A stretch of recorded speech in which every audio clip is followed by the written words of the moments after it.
Hi, this is Dr. Syed from India. Today I am going to teach you about NEBOSH International General Certificate, Element 11, Part 2A, Fire Hazards and Controls.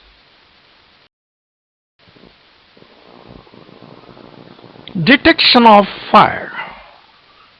Fire can be detected in three ways: by sensing the presence of smoke or invisible fumes produced by combustion. This is one method. The another method is on detecting the presence of flame with a degree of illumination. This is the second one. And the third one is by sensing the heat in normal atmosphere or the rise of temperature in normal atmosphere.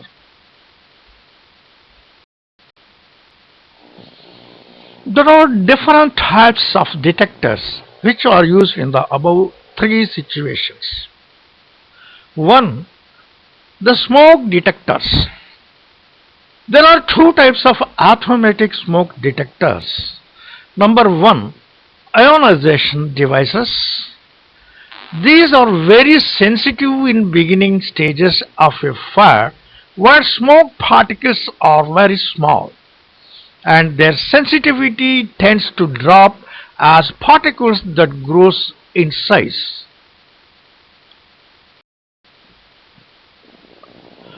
But sometimes the detector may mistake the dust as smoke, in which results a false alarm.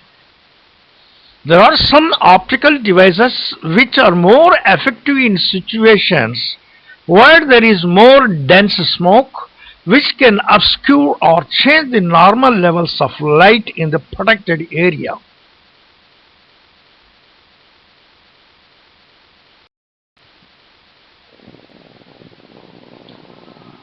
Number 2, radiation detectors. The flame of a fire emits visible light, also ultraviolet and infrared radiation. The flame detectors operate on the basis of sensing the presence of these forms of radiations. They are capable of more rapid detection because of the instantaneous transmission of radiation to the detector head.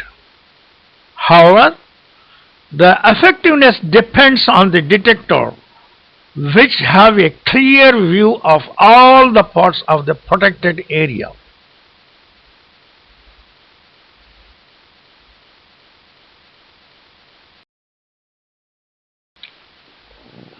Heat detectors. There are two types of automatic heat sensors: fusion of alloy sensors, expansion sensors. Fusion of alloy sensors. In this sensors, special alloys are melted and break a circuit to sound an alarm. It requires the specific alloys to be replaced after each time when the detector gets operated. Then the number 2, expansion sensors. In this type, air or liquid get expanded to create a circuit and sound the alarm. They usually reset themselves after having operated the instrument.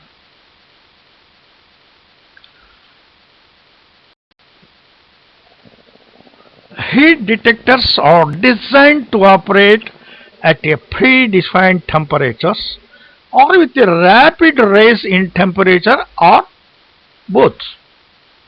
But in practice, particularly with the fixed temperature, the thermal lag is considered when choosing the operating temperature. This is the difference in temperature between the sensor and the source of the fire point when the sensor is triggered. This depends on the distance between the sensor and the intensity of the fire.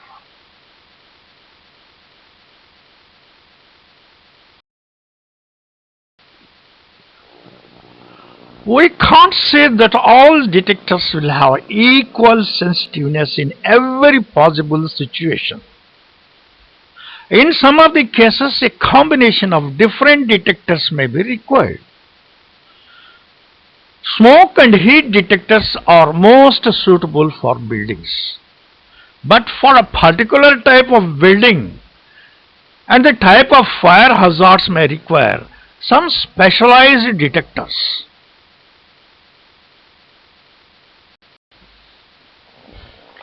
For example, radiation detectors are particularly useful for high-roofed buildings such as warehouses.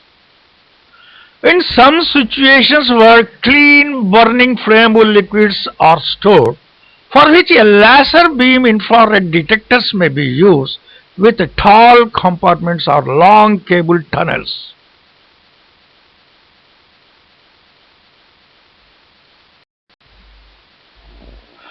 The type of detectors can be determined on the consideration of the following. Number 1. The condition of the protected area to be considered. Number 2. In this situation, a more robust detector is to be employed, which is more advanced than the ordinary detectors used in general buildings. Some of the detectors get affected by dusty or damp atmospheres.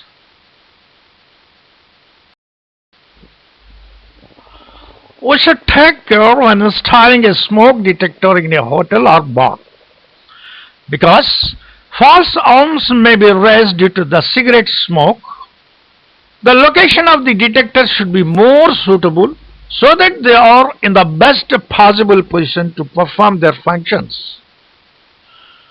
False alarms may happen for many reasons and are often unavoidable due to the dust which may be mistaken for smoke by smoke detectors.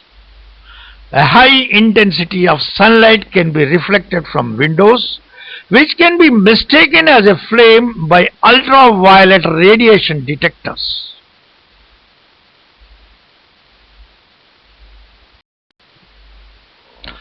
Now we will discuss about firefighting equipment.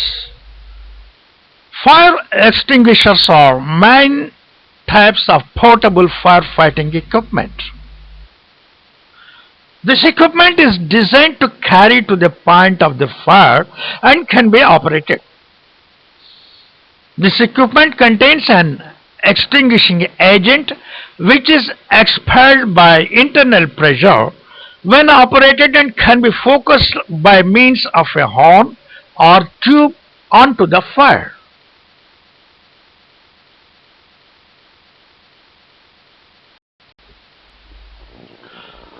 The created pressure by the fire extinguisher may be by the compression within the extinguisher, or it may be the result of a chemical reaction, or by the release of gas from the cartridge, which is triggered by the operation of the extinguisher.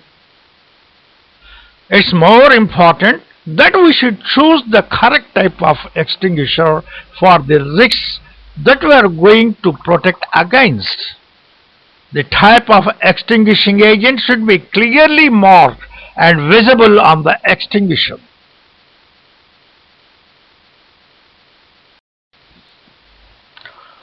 The extinguishers must be maintained well and sited at a clear vision and reachable position. This is usually by an escape route.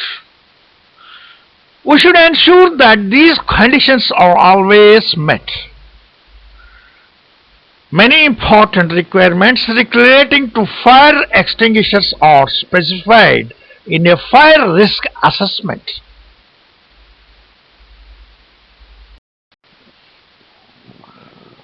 Fire extinguishers markings. In most of the countries, the fire extinguishers are colored in red, and a color label is displayed on its collar to identify the type of extinguishing agent that it contains. The identity is as follows. If the fire extinguisher consists of water, the color will be red color, and the classification will be class A. The fire extinguisher consists of chemical foam. The color will be cream color and the classification will be class B. If the fire extinguisher consists of carbon dioxide, the color will be black. Its main purpose is for electrical, and this can also be used in class B. If the fire extinguisher consists of wet chemical, the color will be yellow and the classification is class F. If the fire extinguisher consists of dry powder, the color will be blue and the classification will be A, B and C.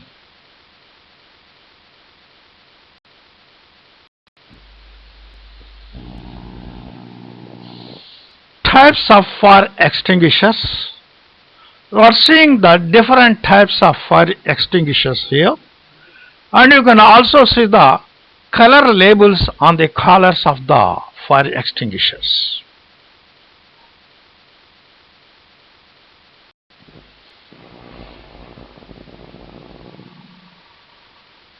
As a safety professional, you should know the complete markings on the fire extinguishers. Every fire extinguisher should have the markings of the date of its last inspection on it.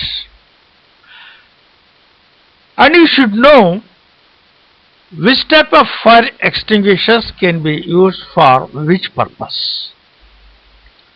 Suppose if we take water fire extinguishers, this can be used for paper and cardboard, fabrics and textiles, wood and coal. But this should not be used for electrical fires equipment, kitchen fires, flammable gas and liquids.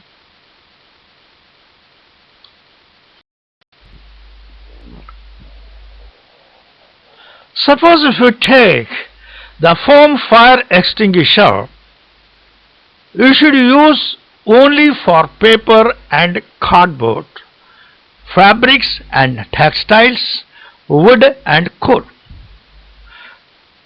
You can also use it for flammable liquids like paint and petrol, but not used for kitchen fires, electrical fires, flammable metals.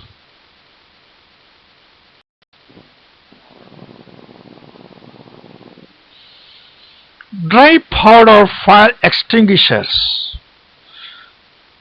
We can use these dry powder fire extinguishers for paper and cardboard, fabrics and textiles, wood and coal.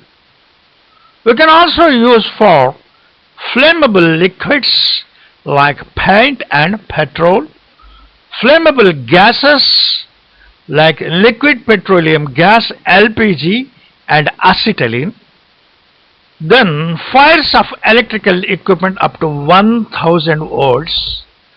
Special dry powder fire extinguishers are only used on flammable metals such as titanium and magnesium, but dry powder fire extinguishers are not used for fires of cooking oil and electrical equipment over 1 kilovolts or in enclosed spaces.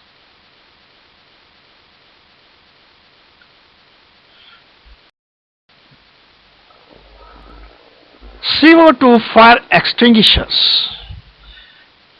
These fire extinguishers can be used for flammable liquids like paint and petrol, electrical fires, but should not be used for kitchen fires, especially chip pan fires. Then you should not use for paper, wood or textiles, then flammable metals.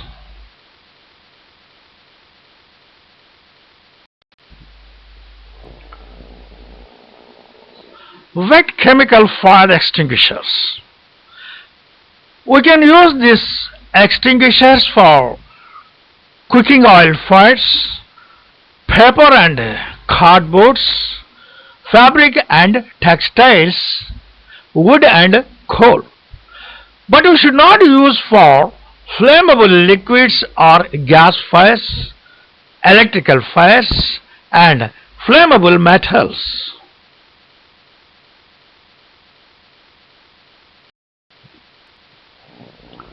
Equipment sighting. The location of the fire extinguisher should be clearly marked. The equipment should be located at least at 2 points at a maximum distance of 30 meters between them on any floor. The extinguisher should be readily visible on escape routes, but not so close to the point of any potential fire risk.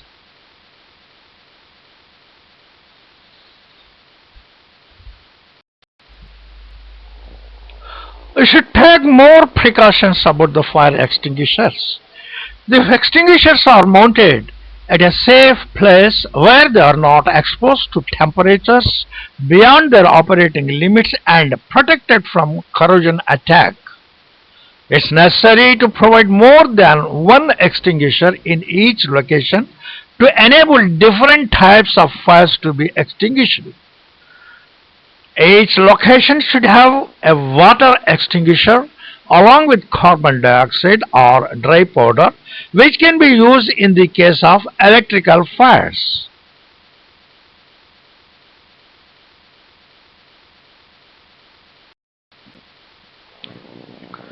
Fire extinguishers maintenance. We should carry out regular inspection and examinations by a competent qualified technician. The inspection requirements may vary for different types of fire extinguishers. Different types of extinguishers need different types of attention as follows.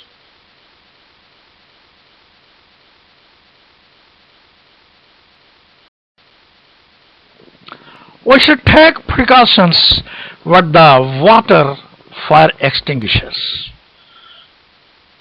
Inspect and ensure the pressure is correct or not. Check the hoses and nozzles and ensure they are not blocked and there is no corrosion. Discharge them annually.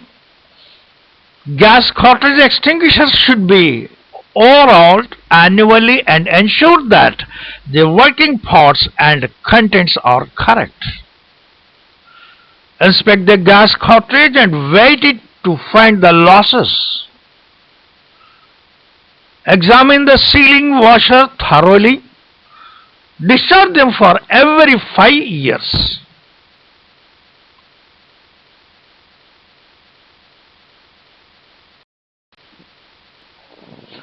Now we will see the precautions with foam extinguishers. Annually open the extinguisher and checks to ensure that no clogging has been occurred and confirm that all the working parts are in good condition. Weigh the gas cartridge and if the weight loss is more than 10%, replace it. If it's a pre-mixed extinguisher, it should be discharged for every 2 years. If the compound is kept separate, discharge for every 4 years, and after discharging, all the foam extinguisher must be thoroughly washed.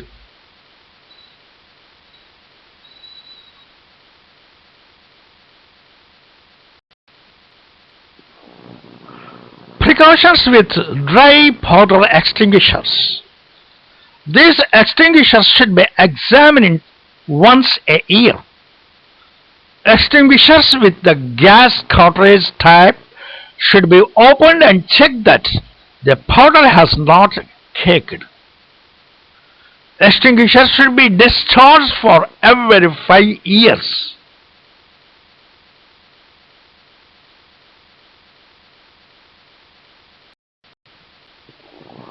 Precautions with the carbon dioxide extinguishers. The content should be inspected by weighing or by gamma ray to ensure there is no weight loss. All the working parts should be examined and the horn should be checked for the free movements of the parts. Discharge it for every 10 years, or when discharged, the cylinder should be hydraulically tested. If you discharge after 20 years, test the extinguisher for every 5 years.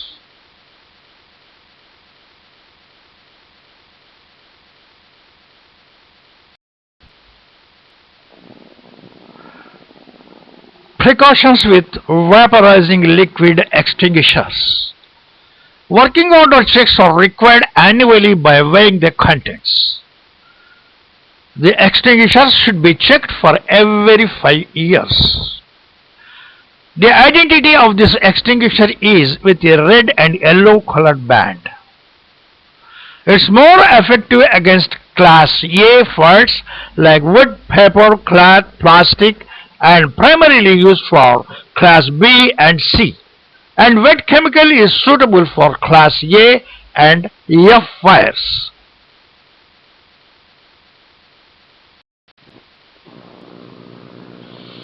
My dear students, this is the end of Element 11, Part 2A, Fire Hazards and Controls. Work safely, live safely. Thanking you.